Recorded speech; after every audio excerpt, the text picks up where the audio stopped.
Namaskar, good evening, and welcome to my fifth episode of Encounter with Alok, sponsored by Zozo DMC, which is a destination management based company out in London and Scotland. It does a lot of FIT tours, group tours, and they are basically into B2B business, and they does UK and Europe. Today we have a very special guest who was my lecturer in Queen Margaret University. She is motivated, she is dynamic, she is passionate about what she does. So we will welcome all the way from Edinburgh, Dr. Pauline Anne Gordon. Hello, Pauline. Hello, Alok. How are you doing? So far, so good. Good to see you. Long Yeah, good time. to see you. Good. So, firstly, from bottom of my heart, thank you very much on coming on my show. Thank you. That means a lot to me. You're most welcome. Thank you. So, just wanted to explain, like I told you, that this show has got three sections. The first section will be based on your profession and about your career. Second will be about Okay. travel trade. The third will be rapid fire round. So, you good to go? I'm good to go. These were the surprise questions that I didn't know about. Yeah, I'm good to go. Just to keep it funny so that people Yeah, enjoy that's it as well. fine. Well, you know I've got a good sense of humor, Oh so yeah, it's fine. definitely. So Yeah. okay, all my viewers, here we good to go. The first encounter question to Dr. Pauline Anne Gordon. How would you describe yourself as I have seen you as a lecturer in Queen Margaret University to Dr. Pauline Anne Gordon? How have your journey been? Oh, I would probably describe myself as extremely independent. I think that's the first and foremost thing. A lot of people think that I'm very career driven. It was never about being career driven. It was about being independent and being able to stand in my own 2 feet. So I think that if anybody sees me, particularly if it's a young female, they'll look and say, well, if she can do it on her own, then I can do it on my own as well. And that's not because I'm anti men or anything like that, but I think every girl, even whether you're married or able to stand in their own 2 feet and be independent. And then I think the second, I enjoy learning, regardless of what it is. Um, I am learning because I love history and I love experiencing different cultures and history in different countries. So I think that's probably the two key words. Another one probably is that I like being around people. I like seeing people learning and I love seeing people developing. And that's a big motivational factor for me. So those are the sort of three things that drove me to where I am today. Wow, very good, very well answered, Pauline. Really, the best thing is that there is no age, there is no time, there is no limit for learning. That's a very good thing. No, always. Yeah. Good. So my second question will be like you were the program leader in Napier University. So I wanted to know what role and responsibility did you have toward international students, and how did they face up? How did they cope up in this challenge time? The first part of the question, yeah, it was a big responsibility, but it was a really good responsibility. And we worked with a particular college in India, a well-renowned one, IIHM, and at its peak, we probably had about maybe 500 to 600 students every year. Some of them would come to Edinburgh to study, and some of them would stay at home in India. You got to know the students very well because they were very friendly and always very inquisitive. So for me, it never really felt like a responsibility. It was something that I enjoyed. I enjoyed working with the students. I enjoyed working with all of the staff in IIHM, who many of them have become extremely close friends and are still close friends today.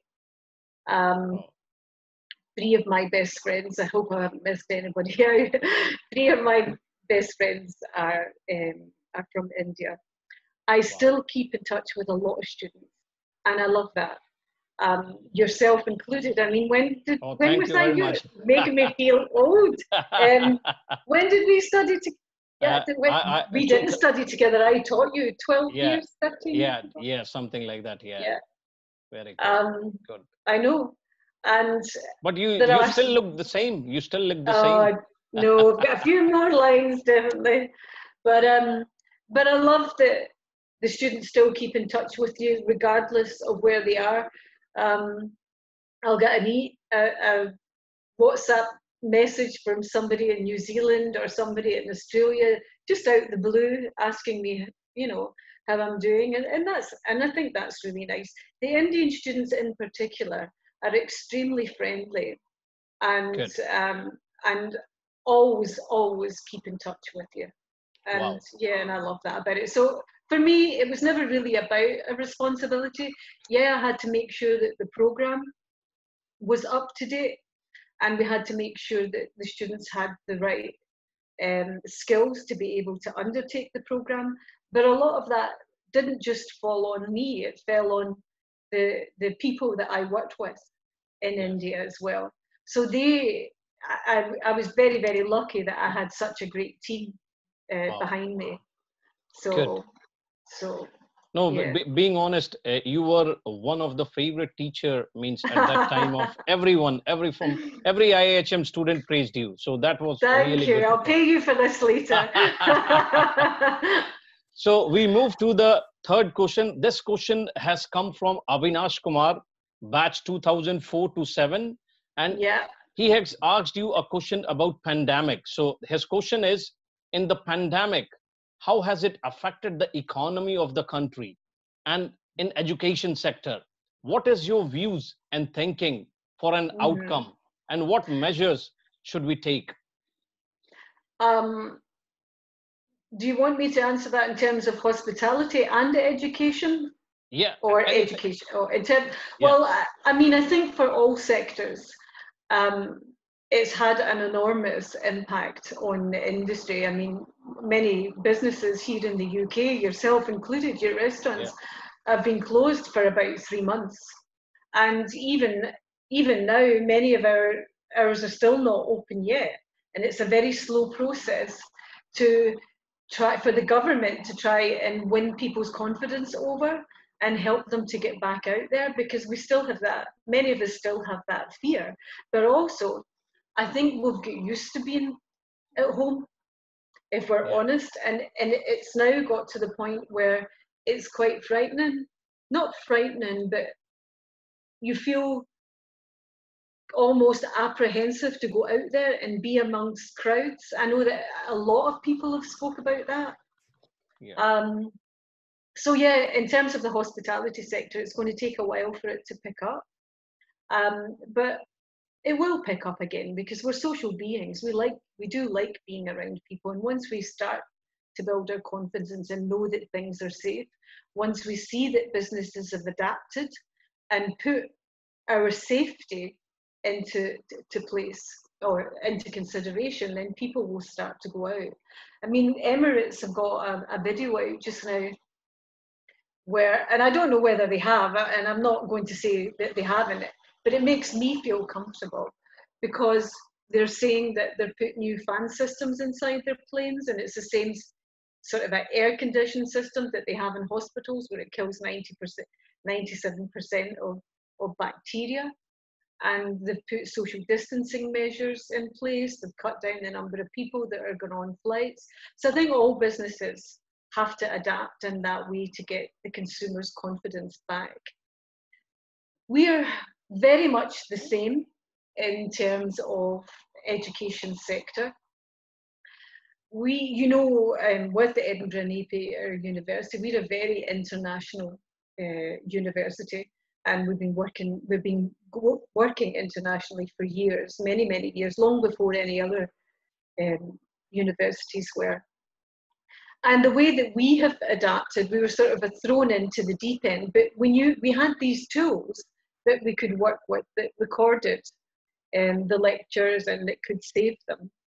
And students could go in and look at them later. Now, in terms of education, they were there for quite a while. They've been there for about 3 or 4 years, but staff were reluctant to use them in the educational sector. And the reason that they were reluctant to use them is because anybody can download them, and you don't know where your intellectual property is going. But now they have, if we use tools like Panopto, we can record lectures so it can be watched anywhere. We can deliver them live using this platform Panopto as well, and we can save them, and then we can upload them onto the students' intranet. And the students only have access to them for that 15 weeks of their module running. And then after that, they disappear. Because I've had many emails from students saying, oh, the lectures recordings are disappearing. And there's a reason for that. That's because it's somebody's intellectual property. It belongs to the university, and it belongs to that teacher. So we've adapted quite well. When things happened in March, when the pandemic first came to fruition here in Scotland, when we first locked down, I was actually supposed to be in Singapore that week. So I very quickly had to deliver these lectures because we didn't want it to impact on the student. So I was up at 2 o'clock in the morning, crazy, delivering these lectures so that the student could get the same experience. Yeah. Now, the recordings are never going to give you that interaction or that social interaction and be able to build that rapport, but we're trying hard. That's what we did in the beginning. Now we have so many different tools that we can use, and there's so many different workshops that we can access on a daily basis. So at the moment, we are redesigning our materials so that we can have that interaction with students online. So that's one thing that we're doing. The other thing that the university are doing is, like most universities, is they're prioritizing different years and different classes. So for students coming in first year, it's a priority for them to get that student experience as much as possible on campus. So they're the priority. And also so are our international students and our master's students, because they only come for 1 year. So most of all the teaching that's going online are going to be the second years and the third years. The fourth years will be on campus as well, because that's a very crucial year for them. That's the year that they write up their dissertations. So we're prioritizing things. We're changing the way that we work. We hope that's only going to be till January. Who knows? There are a lot of international students that have decided not to come in September and decided to come in January instead. Yeah. So hopefully by then, there'll be a vaccine or something, So. No, really very good to know, but hope for the best that vaccine comes before that and everything gets fine. We finger crossed. Yeah. I hope so, because we all want to, I absolutely miss the traveling. I hate being stuck in the one place all the time. Good. So see, this question, the viewers who are watching and who will be watching, means after I put it on my Facebook and the YouTube channel. Right, okay. Yeah. So the thing is that I have been getting so many questions. So I picked one of the question, and this question is from Mr. Narayan Shankar from Karnataka. And it's a very valid question. And it's, being honest, every parents, this question is really what every parents in the world would like to know. And even I would like to know, my friends would like to know, whoever are in travel industry, education industry, every industry, they would like to know. When a student goes abroad for a higher education, what problem he faces? Because he's suddenly introduced to a new land, a new culture, totally new culture. new Mhm. society, new food, new habits, and sometimes you can say a language barrier. So, what difficulty and challenges does he face? And have you thought for an outcome of this? Actually, I'm glad you asked that question because that's what my doctorate focused on, was looking at that. But it looked at the academic side of it, and specifically it looked at Indian students, but postgraduate students that come. And there are challenges with anybody that moves to another country, regardless of whether you're going to study or you're going to work. There's always going to be challenges adapting. And in my experience, I've always noticed that when students come, the challenges seem to reduce by the time the end of the first trimester is over. By that time, they're settled in and they're used to things and they're really enjoying it. But it usually takes about 3 months. But can I just say, that doesn't just apply to international students, that applies to other students as well. I myself, when I started university, decided after a month that I wasn't going back.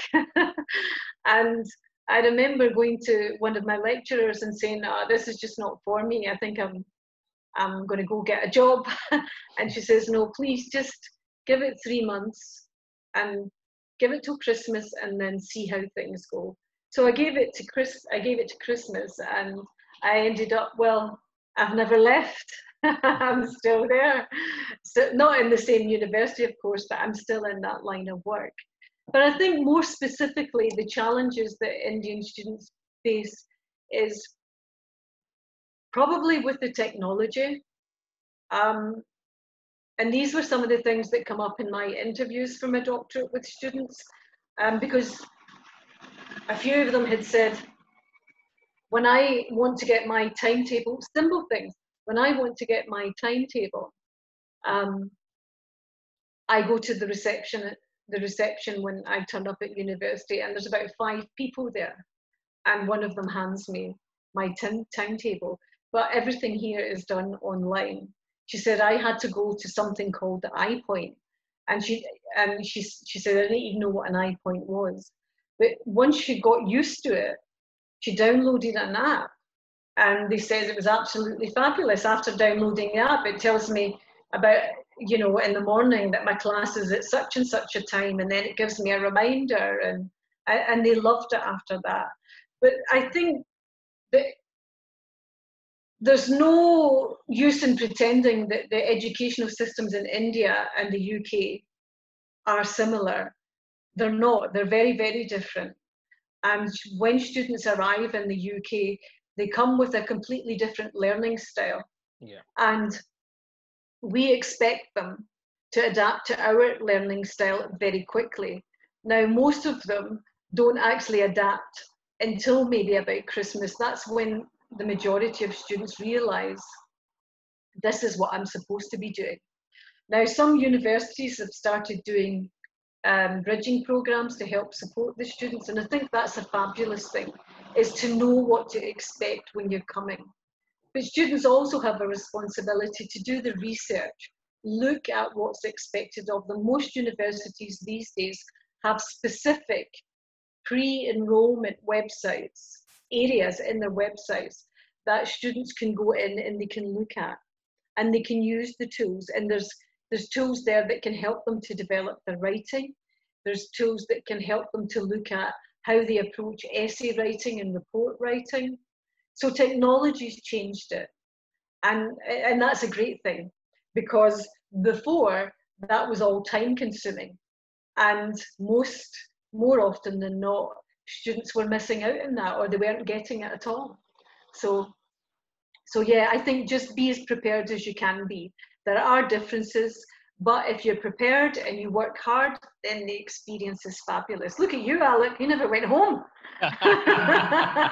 You Yeah, stayed. you're right. I stayed here. I did my no, but being honest, I want to tell on this podium that Pauline has always supported me. Means whenever I needed any suggestions and that, I still remember. I don't know you remember it or not.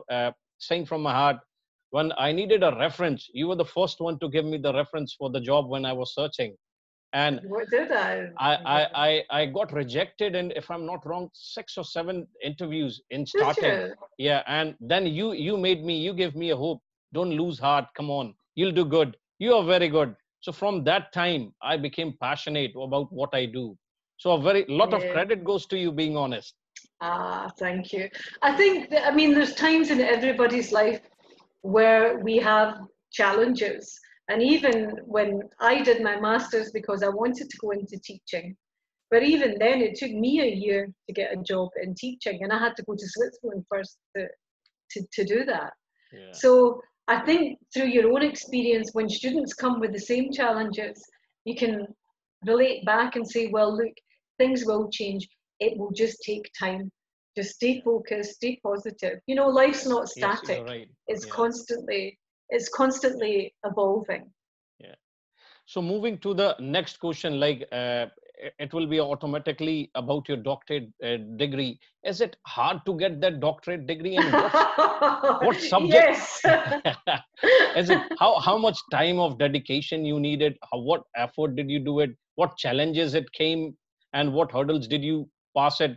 So I wanted to know, basically, means what are the challenges you faced it, and what subject did you choose? I think so. You mentioned international students. One was that, or Yeah, my study was about, and the reason that I did it, the study was based on postgraduate Indian students, okay. and for many years, universities have implemented um, bridging programs and induction programs that are supposed to help students adapt from these two different teaching and learning environments.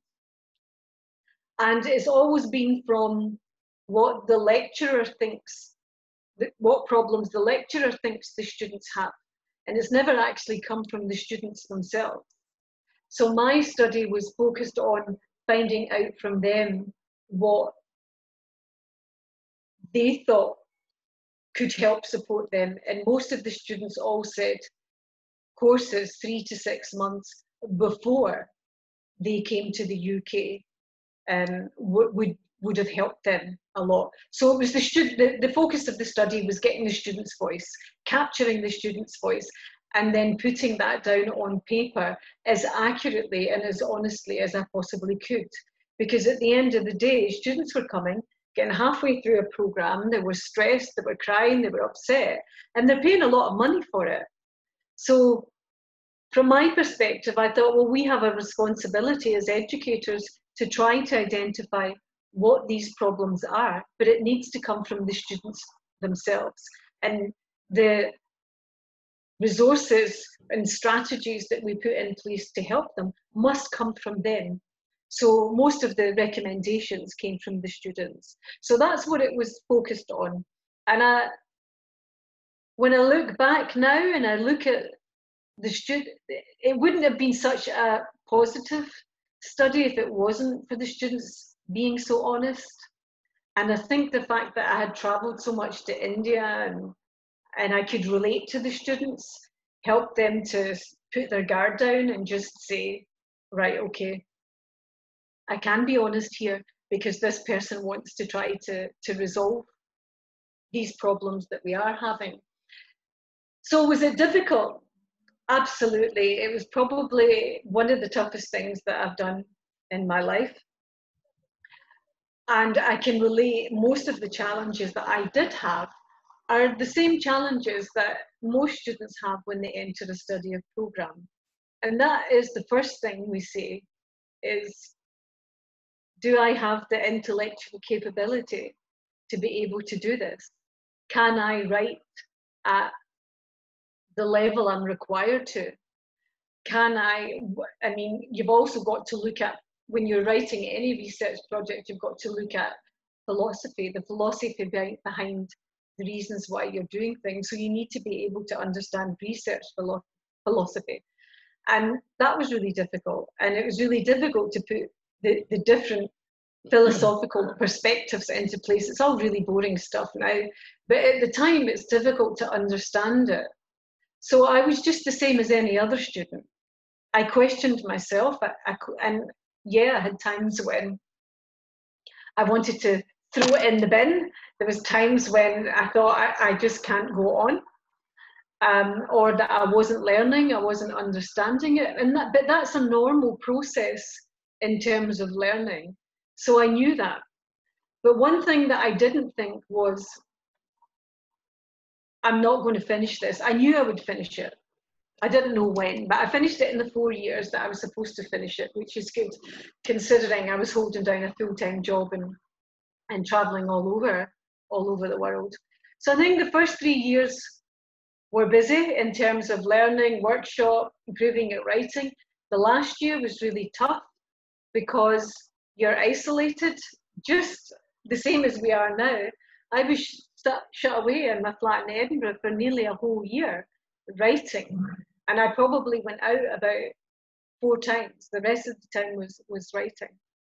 So yeah, it's tough, but at the end of it, people ask me straight after the first 6 months, would you do it again? I say, no, never. But now, and now that I'm rested, and yeah, I probably would. It requires a lot of dedication, passion, effort. My God. Yeah, I wouldn't say that you have to be Einstein. I'd say you'd have to be dedicated and driven to do it, and focused, because you do have times where you want to throw it all away. My God. Lot of learnings from Dr. Pauline Anne Gordon. Lot of learning. Good. So, Doctor, today you have answered in the first section pretty well, and you score 100 out of 100. I give you. So, we move to the second round, which is a casual-based round. It will be on your travel part. So, moving to this section, I wanted to know which part of India did you like the most and why? Now you cause fights. Everybody causes fights when they do this. Right, okay. Varanasi. Oh, I love you. You know, I'm from Varanasi. I know. Good. What did you like about that? Well, I do like Varanasi, but it's not my favorite place, I'll be honest. But I did love it. I loved the historical aspect of it, but it was very, very crowded. And I loved that it was really warm. People were very friendly as well. Yeah. And some of the architecture was really beautiful, but obviously it needs investment. But I love that. I love the historical part of it. And plus, I had written about that period in my doctorate. That's why I wanted to go. Oh, wow. Very nice. Because I looked back at the old ancient educational system in India, which was one of the most sophisticated, the Vedic period of its time. So did you go, sorry to interrupt you, did you go to the ghats of Varanasi? No, I didn't have time, because then I was, where did I go after that? Wagah border, and then I went up to Shimla with Jumar, and then I went to Manali. So, yeah. So what's your favorite Indian food? Right. Well, I haven't got to the favorite place yet. My favorite place has got to be Goa. I love Goa. Wow. But not long term. If I had to land myself and work in India, it would most likely be Calcutta. Oh, wow. Because I think Calcutta is a very, very friendly place. It's got character. It can be very frustrating, the traffic, and it can drive you absolutely insane. But there's just something about it. Yeah, I just love Calcutta. It's got a good character in itself. Yeah, I love that. If you have to compare, just came off from my mind, if you have to compare Goa to Spain, because you know it's both Portuguese cultures are there in Goa, so how can you compare it, or not comparison, but what do you find different in both places? Well, I think that Goa still has that sort of a similar characteristics as Scotland, where it does not have mass tourism in it yet. Yeah. So Spain attracts a different type of tourist, and it's very, very busy. And if you go along to the beach in Spain, you're lucky if you can find a place. Oh, yeah. Whereas you can go walk. I mean, when I went out to Goa, I used to walk for about 4 hours along the beach. Yeah, because I love right. walking and I love the beach and Goa. So it's different in that respect, that it still has that very uncommercialized, small town sort of a character about Yeah, it, you know, correct. and Yeah. that, I think that's what I love about Goa. There's privacy there. Yes. Spain is just, and I hope, I know that, I mean, I know tourism brings in money for Goa, but for me, I hope it stays like that because Yeah. it's got charm and yeah. Yeah. But I couldn't stay there all the time, Yeah. just because that what you go. There's only so much sunbathing and walks that you can do, and then you need to. So I have been to maximum part of India because being from India, and I've been to Eastern Europe, maximum of Eastern Europe, Yeah. covering Hungary and means Prague and these all. But people ask me which is your favorite place. I still say I'm a Glaswegian man, so I like Glasgow a lot. Yeah, Okay, and, so and you've also got a wee bit of a Glasgow accent oh going yeah, on yeah. there as You well. have, you know what? I used to means I'm working in Sauchi Hall Street, and you have to see a Saturday night a guy having a pint or iron brew in him. You're right, my man. That's too different. I How's it love going? Glasgow. I love Glasgow. I know, I've heard it. So we move Yeah, to the final round, which is called rapid fire round, which is all right, it will be funny. Come, you'll right, be very okay. good. Okay. So the third and the final round of rapid fire to Dr. Pauline Anne Gordon is this. Who All was your right. favorite student of all time? Alok. Yes, there you go. Thank you. If you were famous, what would you be famous for? Oh, smiling. Smiling. Very good. Very good. On scale of 1 to 10, how cool are you? Oh, my kids would say it's 0. Oh, I'm, of course, going to say 10. there you go. Good, good. Curry or pasta? Oh, definitely curry. Good, good. What is better, certificate or experience? Both. Both. Very good. Both. Who do you admire the most? Um, that's a tough one because I admire lots of different people. Probably Mother Teresa. Mother Teresa. Very good answer. Very good. Yeah. What is the one thing you still have from your childhood?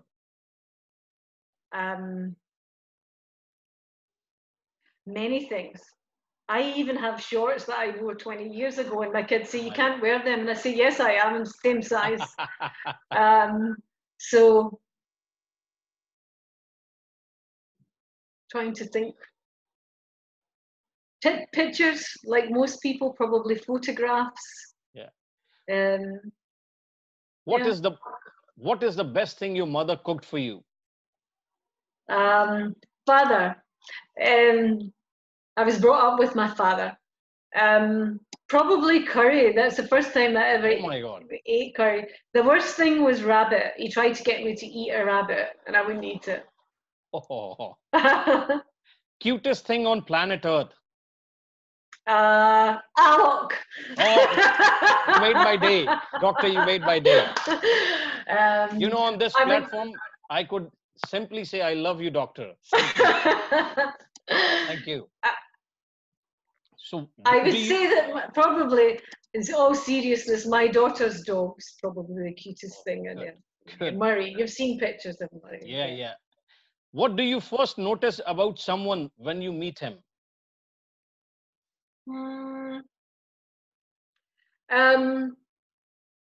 Their politeness, confidence, Good. politeness, Good. confidence, and tone as well. Yeah. Good.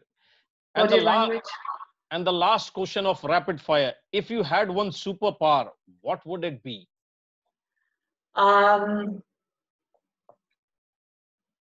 If I had a superpower, I would build a gigantic school Wow. in the middle of Calcutta, and I would educate all of these kids that needed educated. That's what I would do. If I Beautiful answer. won the lottery tomorrow, that's what I would do.